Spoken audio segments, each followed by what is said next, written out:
Magandang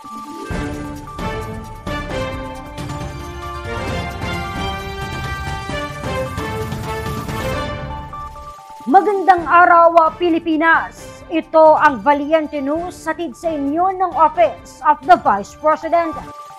Agad na naghatid ng munting handog ang OVP Cebu, Bohol and Siquijor Satellite Office sa mga apektadong residente sa nangyaring sunog sa Barangay Lahog sa Cebu City.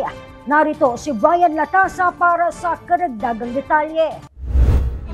Pundar, wala na ta nang hanaw kita na ng paningkamot, sir. Di sayon, sir. Ito ang saad ni Ann Castañares matapos tinupok ng apoy ang kanyang tahanan sa San Vicente, Barangay Lahog sa Cebu City, kamakailan. Dagdag niya na sa trabaho siya na mangyari ang nasabing insidente kaya't wala siyang naisalbang gamit maliban sa suot na damit kahit ang ilang mahalagang dokumento ay nasunog din. Kanang wala man ko dili duty man ko.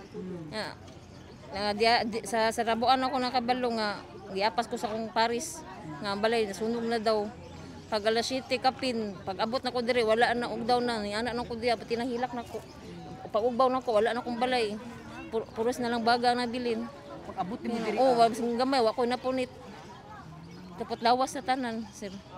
Yung paita, sir. Yung ko nakuha tanan mga dokumento na ko wala. Wala gyud basing gamay. Wala gyud tanan napunit. Kasi mga butang lang gyud sa kaplato wala tanan, sir. Pait kaya kong gayintang, sir. Naging abuman ang lahat ng mga pinaghirapan ang mahalagaan niya. Wala gyud basin usa nga nakuan. Ang kinabuhi, sir ba? Ang kalas.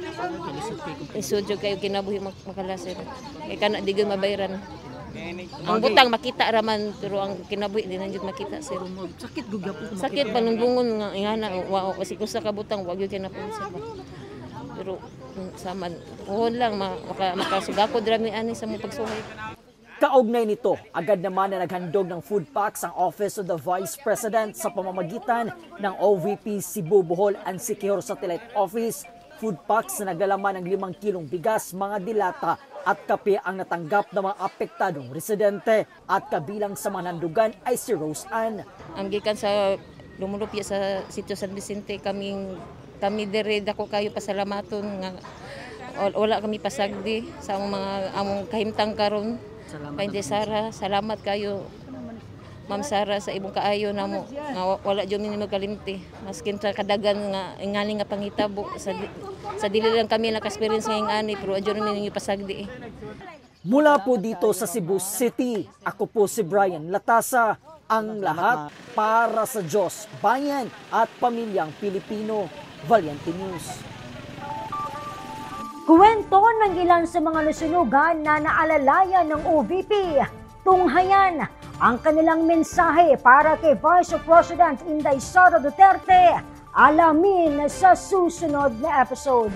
Ako si Claudette Loreto para sa makabuluhan, naninindigan at matapang na mga ulat at impormasyon. Maraming salamat.